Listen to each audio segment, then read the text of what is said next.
Good day, everyone. Welcome to Philosophy and Focus, a podcast as we explore the intersection of philosophy and everyday life. My name is Christian Kajay Perquez. And my name is Gracie Adrigado, and today we're discussing the movie Big World and its portrayal of a good life. So, I expect, Carlo, nga naka-watch na ka sa Naka-watch video, na no? ko sa The Big World sa YouTube. Sige, ready na yung self. Sige. Sige. For the first question, how does the movie Big World depict the concept of a good life? For me, The Big World has displayed the concept of a good life by portraying the character's life. Like Chun-hee, his character showed how determined he was in achieving his dream and trying everything he can to achieve it.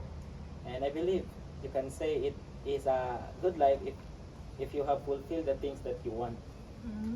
So, how about you, Grace? To me, the film suggests that a good life is one that is meaningful, purposeful, and filled with love. His journey shows us that even in the face of uncertainties and challenges, we can still find happiness and fulfillment by pursuing our passions and cultivating our relationships. Next Next question. question, please. Which philosopher's perspective on the good life is reflected in the movie? Provide examples from the film to support your answer. For me, I believe the movie showed or displayed Aristotle's perspective about what is a good life. As what Aristotle said, eudaimonia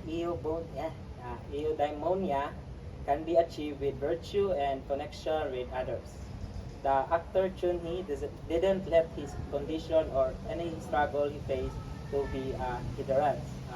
Like for him to achieve his dream that seems to be fulfilling to him, also the relationship he had with his grandmother, he has a big impact to him. For me, so the movie show how individual can achieve true happiness with personal excellence and virtues endurance. So, sa imo, Grace, unsa man po na siya para sa imo? Kuan. Makonect na ko Ah. from a philosophical perspective. Kaparahan lagi akong sa imo, the movie resonates with Aristotle's concept of eudaimonia. Motto ganina. So Aristotle believed that a good life is one that is characterized by happiness, virtue, and flourishing. In the film, we see Lee Chun-hee exercising reason, cultivating meaningful relationship, and living a life that is true to himself. All key elements of Aristotle's philosophy. Okay. Yeah, next question. What does a good life mean to you personally? Which philosopher's viewpoint aligns with your definition of a good life and why? Para sa ako, I believe you can say that you have a good life if you live in you believe is comfortable. If you are surrounded with people you love and love you back unconditionally, of course achieving your goals, then you can say, well, I can say I have a good life. That's good. Oh, gana guys, pangutanon ta kabalik sa imong di pangutanon sa ako. Unsa man imong matubag ana? For me, the big world reminds us that good life is within reach no matter what challenges we face.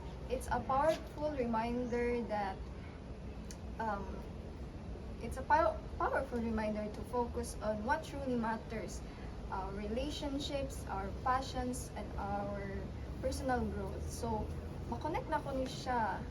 Ano itong question? From a philosopher's viewpoint, makuan niya po na ko ang kay Aristotle gihapon, which kaning gina-characterize niya ang good life nga kaning happiness, na siya happiness good, happy life, and virtue and also flourishing. Mo na siya. Ah. Thanks for tuning into this episode of Philosophy in Focus. Join us next time as we explore more philosophical idea and the relevance of everyday life. Thank you and And- goodbye.